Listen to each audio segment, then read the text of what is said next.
Hi, boys and girls. This is Ms. Kathy. I'm so happy you've joined me today for another story just for you. Do not be anxious about anything, but in everything, by prayer and petition, with thanksgiving, present your requests to God. Philippians 4:6. Mrs. Mason's Miracle by John D. Dorland. Pastor Webster stood at the church door, shaking hands with everyone after the Sabbath morning church service. "Glad to see you here today, Brother Wilson. Sister Jordan, how is your husband? Tell him I'll be along to see him tomorrow afternoon. Room 31, isn't it? Why, Brother and Sister Richmond, so nice to have you back. How did you enjoy your vacation?" As a little gray-haired woman shyly approached, Pastor Webster thought hard to remember her name. "I hope you received a blessing this morning, Mrs. Mason," he said as he took her small, frail hand in his large, firm one. Her voice trembled slightly. "Pastor, would you show me your Bible?" "Of course, Mrs. Mason. If you'll just wait until I finish greeting everyone, I'll be happy to show it to you."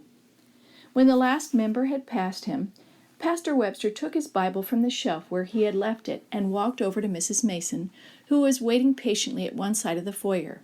"Here it is, Sister Mason."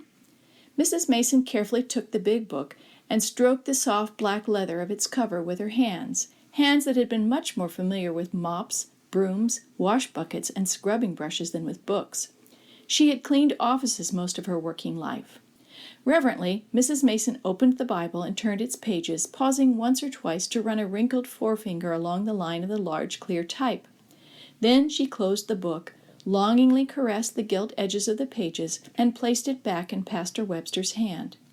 "Pastor, could you please get a Bible for me, just like yours, exactly like yours?" she whispered. Pastor Webster was a little taken aback. He liked his Bible and had bought a good one. Only the best, he believed, was good enough for the Lord's service. $25 was a lot to pay for a Bible, and he wondered if this little widow, existing on a small pension, would be able to afford it.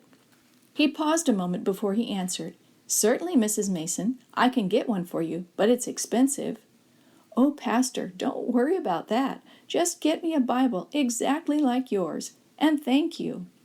Her crinkled face broke into smiles as she spoke. "I'll do it first thing on Monday," Pastor Webster assured her. "You'll have your Bible after prayer meeting Wednesday night."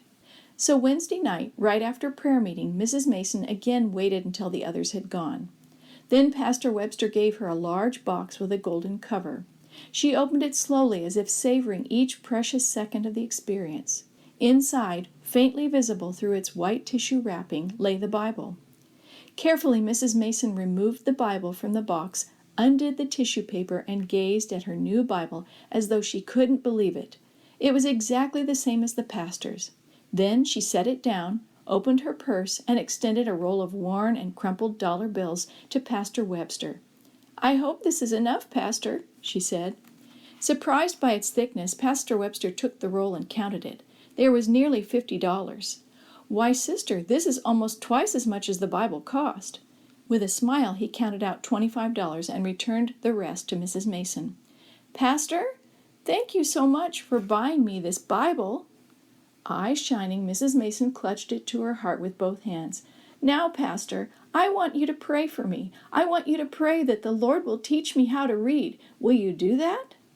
"Of course I will, Mrs. Mason," Pastor Webster replied, wondering for just a moment if this wasn't asking rather a lot of the Lord. Mrs. Mason was more than 70 years old and had never had a day of schooling in her life. It would be a miracle indeed if this woman learned to read, but Pastor Webster had promised to pray, and pray he did. Week by week, Pastor Webster saw Mrs. Mason arrive at church, her precious Bible in her arms, and week by week she gave him the same shy smile as she shook his hand after the service, but she rarely said a word. Then one Sabbath, about a year after the purchase of the Bible, Mrs. Mason paused again as she left the church after the service. "Pastor, may I speak to you for a moment?" Again she waited until the pastor had finished shaking hands. When he approached her, she was absolutely beaming. "Pastor, thank you so much for your prayers. The Lord has answered them." "Prayers, Mrs. Mason?"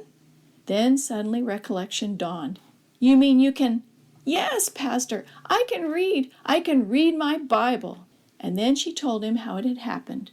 Each week during the sermon, she had sat next to a friend. When Pastor Webster read a text, Mrs. Mason asked her friend to guide her finger so that it pointed to each word as the text was read. Gradually, the words became familiar, and somehow she began to understand them just by looking. "I don't know exactly how it happened, Pastor. You know, I've never had a single day of school in all my life, but God has answered my prayers and yours, and today I can read my Bible. Listen, I'll show you." As Pastor Webster stood there listening to Mrs. Mason reading her Bible, watching the joy in her face and hearing the delight in her voice, he blushed at his own lack of faith in the power of God. Mrs. Mason finished reading and closed her Bible, but she had not finished smiling or talking. "And Pastor," she went on, "I've been reading my Bible to some of my friends. There's Mrs. Ferger across the street and Mr. and Mrs. Waring next door. I'd like you to visit them because they want Bible studies." Bible studies they wanted, and Bible studies they received. No one in the whole church was happier than Mrs. Mason on baptism day. Soon it became quite a common event for Pastor Webster to give Bible studies to a friend of Mrs. Mason's, and as time went on, he found that he didn't have to spend as much time explaining what the Bible taught. "Oh, Mrs. Mason showed us that," they would say, and they would quote chapter and verse to prove it. Mrs. Mason was really giving full-course Bible studies in her own right. And when Mrs. Mason passed away, there were many in her church who owed their membership to the little gray-haired woman who had faith that the Lord could teach her to read.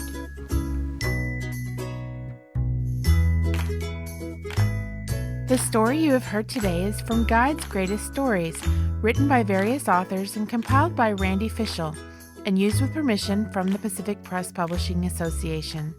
If you're interested in any other books published by the Seventh-day Adventist Church, please visit AdventistBookCenter.com or call 1-800-765-6955.